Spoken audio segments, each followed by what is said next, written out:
Hey there, how you doing?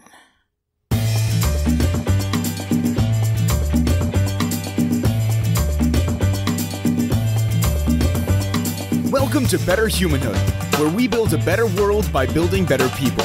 We have to live on the planet and we have to live with other people. We have conversations about making that a wonderful proposition.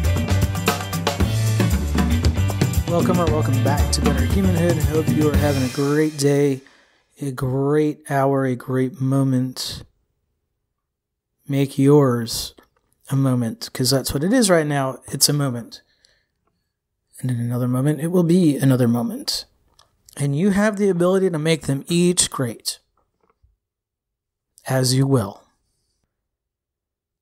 I'm actually going to tell a couple of stories today that came up on the JKWD podcast recently. So if you're a listener there, thank you. And you may have heard these. I may tell them differently. I don't know. Hey, so it's February 13th when this podcast drops. And that means tomorrow is Valentine's Day. And we looked up the meaning of Valentine's Day. I know last year I did a series of, where did this holiday come from? But we kind of picked up after Valentine's Day, so we didn't do Valentine's Day. We looked it up in real time. I didn't go too deep the way I did on some of the other episodes in 2019, but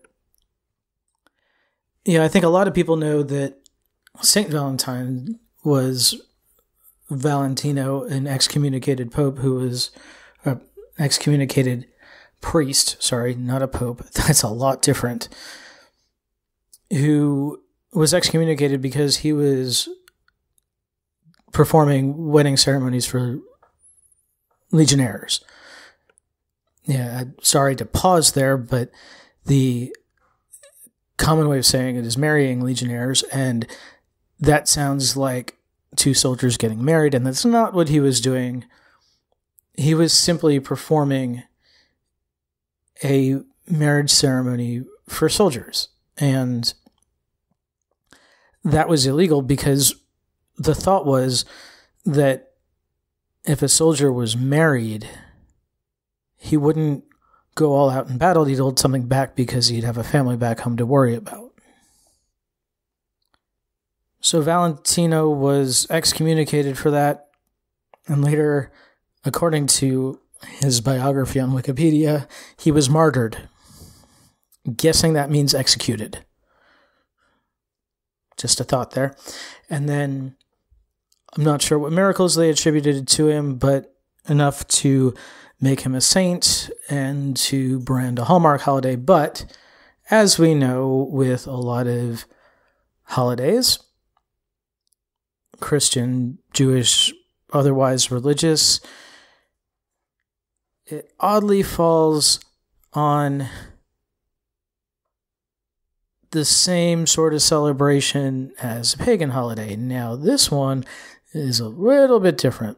It's Lupercalia, which, by the way, is a day for matching singles. It's on February 15th. I'm going to put a by the way in here because my first date with my wife, Jenny, fell on February 14th, 2010. 10 years ago tomorrow. Happy anniversary, honey. We put together, we were part of a bowling league, and a few of us said, hey, let's have a Valentine's Day pity party. We were the only two people who showed up, and the rest is history.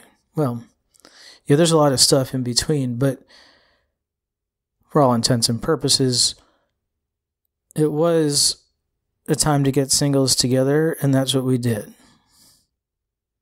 We did not go about it the traditional Lupercalian way. We went to brunch. It's not what they used to. What they used to do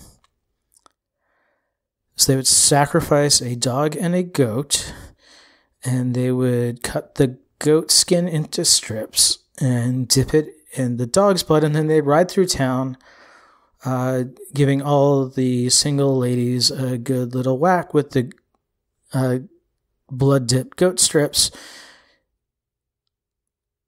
as a good luck in the fertility department omen.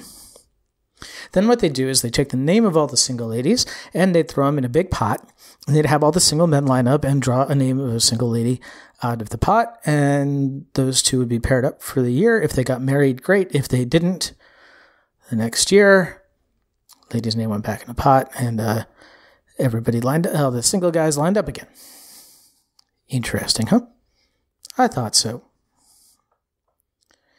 Little weird, maybe. I don't know.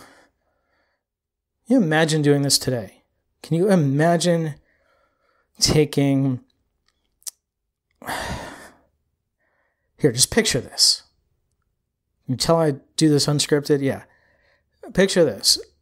All the single ladies line up in the streets. Woo! This is... Yeah, like think of it as the procession of women at a wedding lining up to catch the bouquet.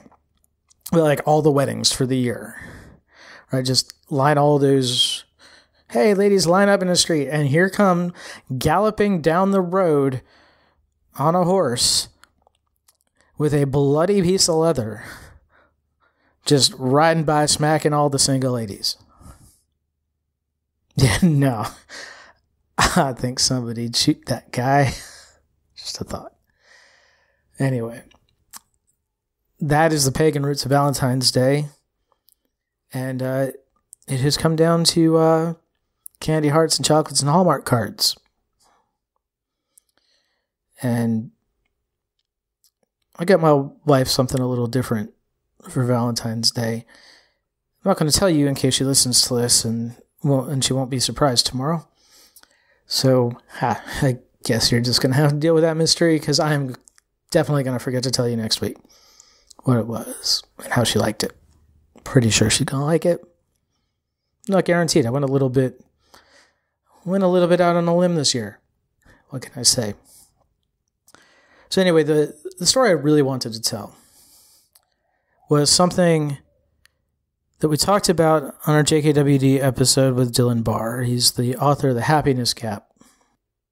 And one of the things that he did in his book is he wrote about the little life lessons that he learned from members of his family. For instance, he talked about learning about compassion from his dad. And the way his dad taught him compassion was one day he was out with a magnifying glass burning ants. This is not uncommon for young boys to do. And his dad taught him about compassion. What if you were just out one day going to work and all of a sudden, poof, some assholes up above you just lighten you up? Okay, I get it now. Not going to do that anymore. So where I'm sitting across from my desk is a portrait of my grandfather. We called him Zadie. Portrait from his upshearing. It's a ritual haircut. It's his first haircut. It's 3 years old, and his hair is actually in the frame as well. This would have been about the end of... He was born in September of 1926, or 1923, sorry. So it would have been about the end... It would have been September 1926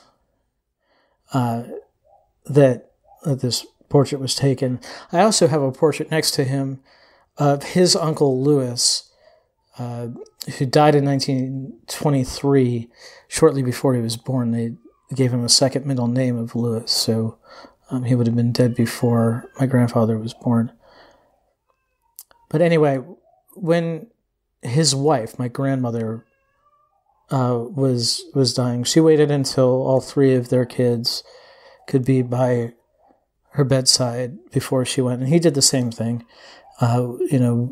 He wasn't doing well, and he wouldn't let the grandkids visit him, but he'd take our calls, and he'd talk for 3 minutes, 5 minutes, however long he could talk. And when it was time, he waited till all three of his kids came into the room, and he told them, keep the family together. That's what I picked up on, was keep the family together. So every Friday night, we've kind of moved about the country, but my sister and her husband and their daughter are here in Savannah. We have them over almost every Friday night, probably 45 times a year, for dinner on Friday nights. And, our parents are a couple hours away. Our brother is 4 hours away. So, we only see our brother a few times a year. We see our parents every couple of months, probably, sometimes more often.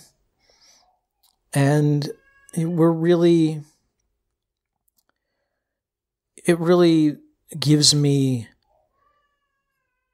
a sense of satisfaction. Not of pride, maybe a little, glad I could do this, but satisfaction. About a month or two ago, about 2 months ago now, we put up a swing set. My brother-in-law and I put up a swing set in my yard to, it's just one large round swing for now. And,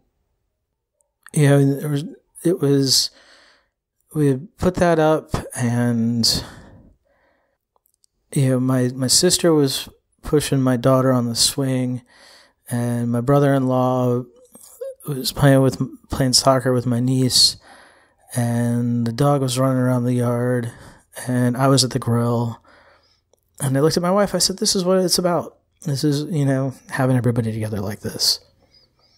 And I hope, however you are finding love on your Valentine's Day, however your heart is being filled, I hope it is being filled. And I hope you have a wonderful day, a wonderful week. Until I see you next time, be who you are, be who you will to be. We'll catch you next week. Thank you for listening. Get show notes and more at betterhumanhood.com. Leave us a rating and review wherever you listen to podcasts. And have yourself a wonderful day.